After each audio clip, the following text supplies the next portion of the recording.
There is a strange power in silence, a power so profound that it can unravel certainty, destabilize confidence, and plant fear in the heart of someone who once felt unshakable. When a man does not rush to explain, when he does not scramble to justify, when he does not fill the air with nervous words, he is no longer playing by the expected script. That silence, that pause, becomes louder than any outburst. It forces the other person, in this case, a woman, to turn inward. She begins to question, to doubt, to search for meaning in the absence of noise. Female psychology reveals something most men overlook. Many women thrive on emotional exchanges. Words, whether loving or defensive, angry or sweet, are fuel. They reaffirm her role, her power, her ability to command your attention. But silence denies her that fuel. Silence forces her to sit with herself, and often what she finds within is unsettling. The Stoics believed that true mastery is not shown through reaction, but through restraint.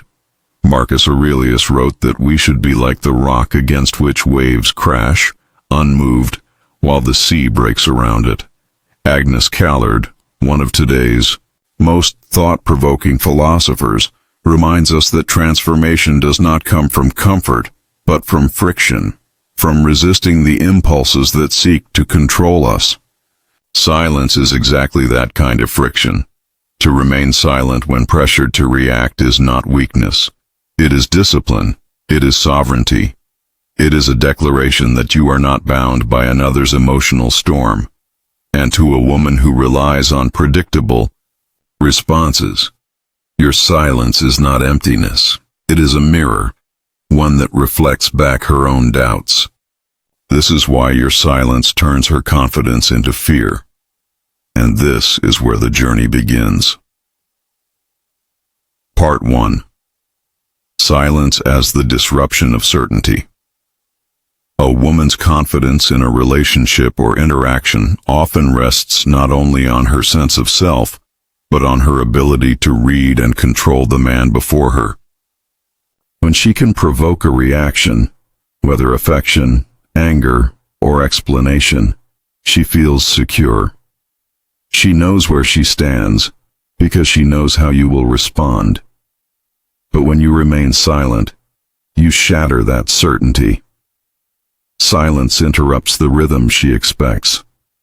It denies her the satisfaction of pulling the strings. In that moment, she loses her compass. And what follows uncertainty? Anxiety. The confidence she once displayed transforms into restlessness. Agnes Callard speaks often about aspiration, the idea that we grow by reaching toward values we do not yet fully understand. When you use silence wisely, you become that aspirational figure. You stop being fully knowable, fully predictable. You represent a higher standard of control that she cannot yet grasp. And in that gap, in that mystery, her confidence begins to tremble. The female psyche often interprets silence as withdrawal, rejection, or hidden strength. All three provoke unease. She wonders, did I go too far? Why is he not reacting? What does he see that I don't? Has he lost interest? Or has he risen above me? This spiral of questions is not caused by cruelty. It is caused by the absence of predictable validation. And that is why silence works. The Stoics would say, if you want to test your power, see how well you can resist being pulled by someone else's emotions. If you can remain calm while others seek to provoke, you are free. And when you demonstrate this freedom through silence, you are no longer just another man in her world. You become the measure by which she evaluates her own behavior. Her confidence collapses, not because you attacked it, but because you withheld what sustained it. Part 2. Silence as the amplifier of insecurity. Words clarify. Silence magnifies. When you speak, you give her data, something to analyze, argue with, dismiss, or use against you. But when you remain silent, you give her nothing. And the human mind cannot stand nothingness. It rushes to fill the void with imagination, with projection, with fear. In female psychology, this projection is especially strong. A woman faced with your silence often begins attributing meaning to it. He must be disappointed. He must be judging me. He must be stronger than I thought. Or worse, he must no longer care. Every possibility feeds her insecurity. Agnes Callard reminds us that philosophy is not about knowing all the answers, but about learning to live in the discomfort of not knowing. Your silence forces her into that exact discomfort. She cannot know what you are thinking, what you are planning, or what you truly feel. And that lack of knowledge eats away at her confidence. Instead of you chasing her with explanations, she begins chasing clarity within herself. She replays her actions, her words, her tone, searching for what caused your silence. What once made her feel powerful now makes her uneasy. What once fed her confidence now exposes her vulnerability. This is the paradox. Silence feels like absence, but in reality, it is presence multiplied. It lingers in her mind longer than words ever could. The Stoics would call this the power of restraint, choosing not to add fuel to the fire, but instead letting the fire burn itself out. Your silence forces her to confront her own fears without you lifting a finger. And when that happens, she realizes something unsettling. Her confidence was not solid. It was fragile, and your silence revealed it. Every woman wants to believe she is independent, emotionally self-sufficient, and in control. Yet, much of her confidence, especially in relationships, is tied to how effectively she can draw emotional energy from the man she interacts with. She may test, tease, provoke, or demand, not because she hates you, but because the validation you provide confirms her sense of power. When you are quick to respond, when you argue back, when you reassure, when you justify, you reveal that you are tethered to her moods. She speaks, you react. She presses, you bend. This confirms to her that she holds leverage, but when you are silent, the truth surfaces. She realizes that her emotional state depends on you far more than she admitted. She cannot sustain her confidence in the absence of your response. Her supposed independence collapses under the weight of her dependence. Agnes Callard's philosophy of aspiration is helpful here. She explains that we grow by moving toward ideals we do not yet fully grasp. In this case, your silence forces her to confront the fact that she has not yet grasped the ideal of true self-possession. She wanted to believe she held control, but in your silence, she discovers that her strength was conditional. It leaned on your reactions. This realization stings. It plants fear. Because for the first time, she sees that her power was never as absolute as she believed. Your silence unmasks her dependence, and in that exposure, she is humbled. The Stoics would say that dependence on external validation is slavery. The man who relies on another's praise or another's anger is not free. But in turning the mirror back on her, your silence shows her the same lesson, that her confidence was never her own. It was built on your willingness to engage. Now that you withhold engagement, her foundation trembles. Part 4. Silence as a test of patience. There is a difference between silence born of fear and silence born of strength. The former is avoidance. The latter is discipline. Women can sense the difference.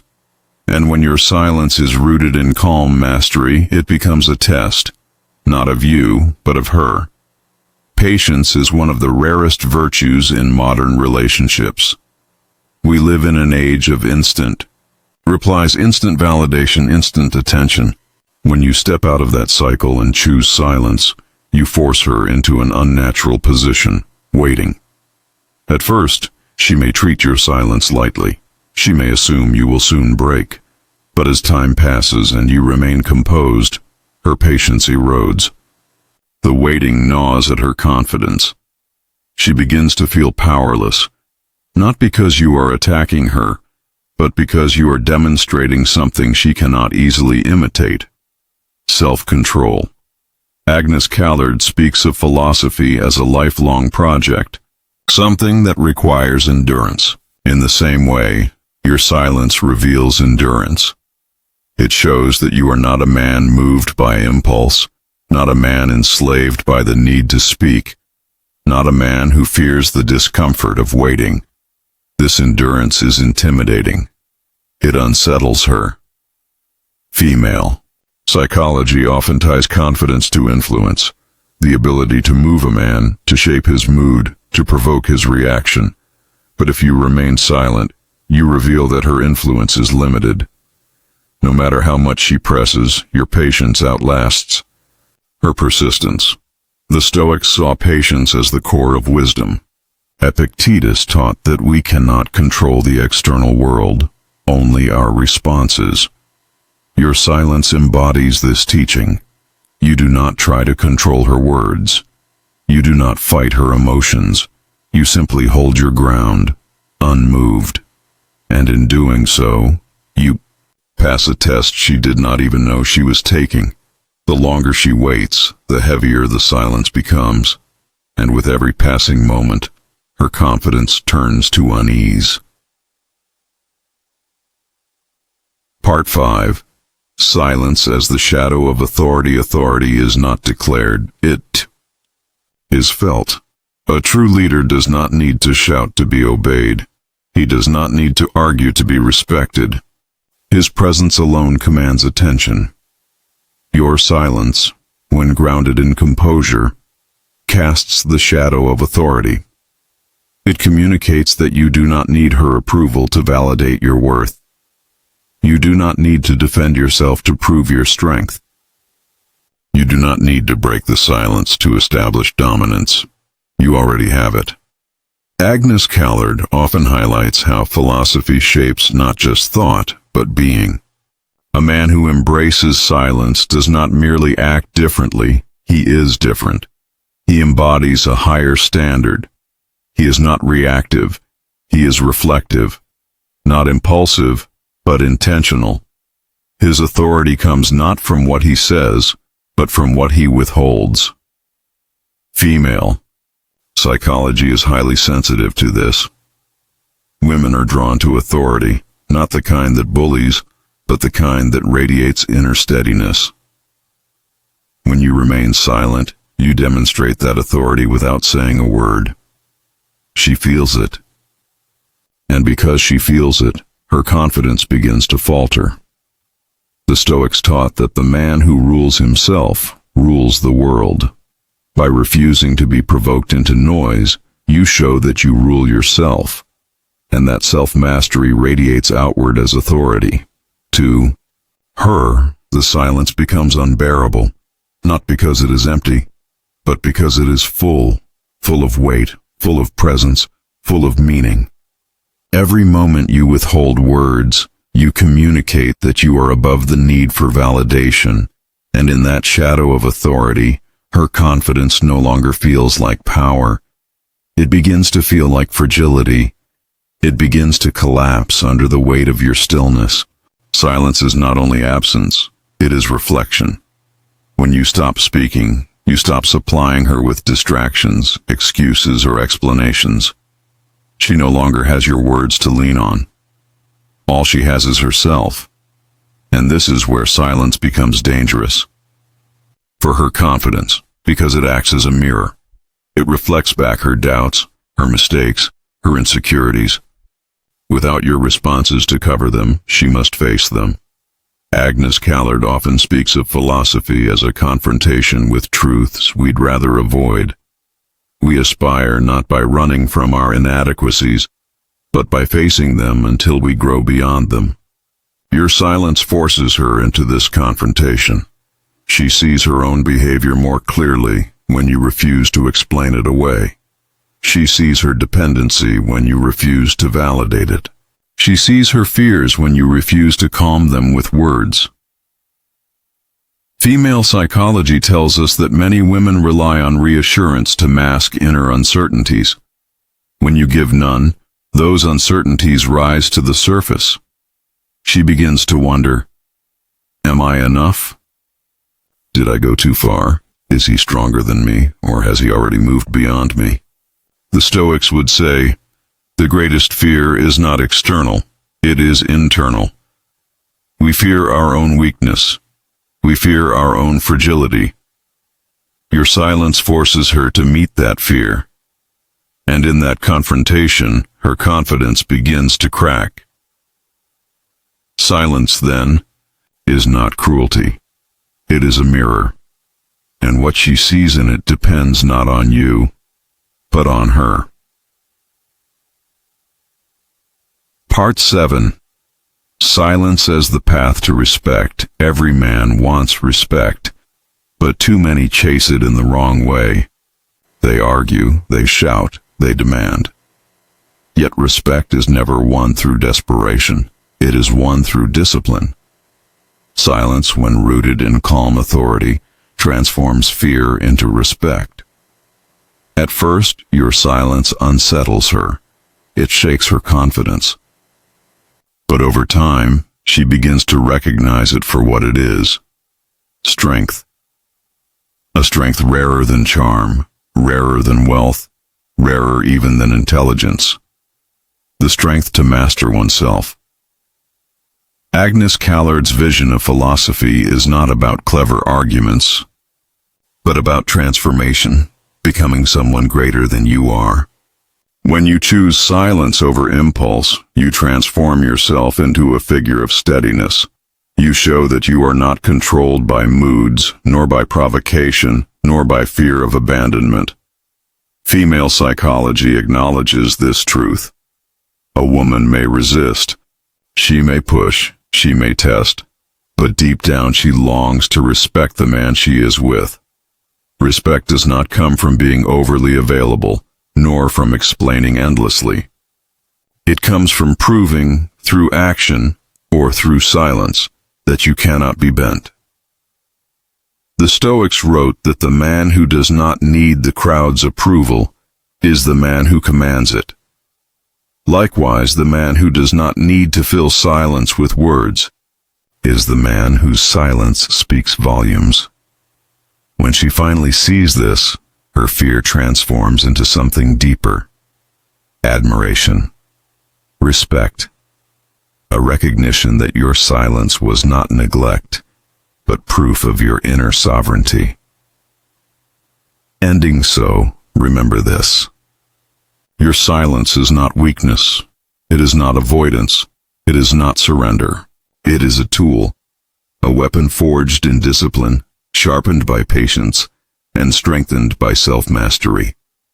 When you refuse to be provoked, when you refuse to be predictable, when you hold your ground in silence, you are doing more than unsettling her confidence. You are showing her and yourself that you live above the noise. Agnes Callard teaches us that philosophy is about aspiration, about reaching for what we are not yet, but could be. In silence, you embody that aspiration. You become more than reactive flesh. You become a man of presence, of weight, of authority. The Stoics would remind you, control over yourself is control over everything. And in silence, you prove that control. To the woman, your silence may at first create fear, but to you, it creates freedom. And in time, that freedom earns you something greater than fear, respect. So let your silence speak. Let it be your strength. And let it remind both her and you that true power does not need to shout.